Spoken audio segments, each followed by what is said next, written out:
لحظه بیشتر میشه. ولی سر کن یه لحظه یه بار میزنه هوا.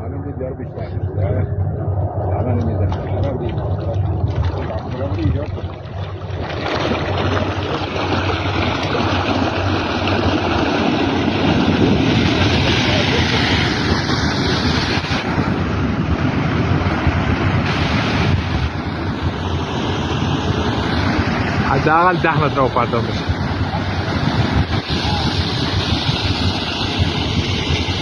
باز کم میشه. حالا سر صداش داشته باش. این داره کم میشه. حالا که میگم زمین نفس میکشه سر کن. حالا سر کن ببین چوری زمین نفس میشه.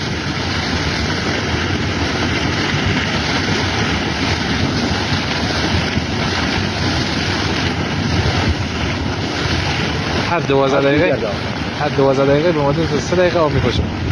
تا 15 دقیقه. قدرت خدا.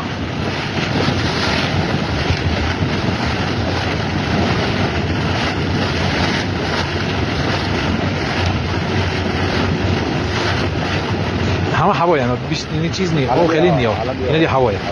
نه آب خیلی بیرون نمیاد.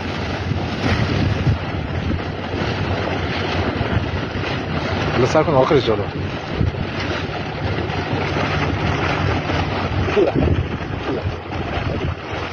گوگرد. الان میکشه نفس توی سر کن نکن یه باره.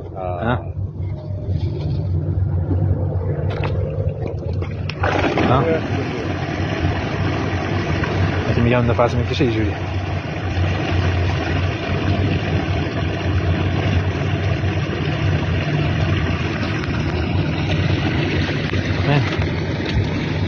من برمیگردم داخل.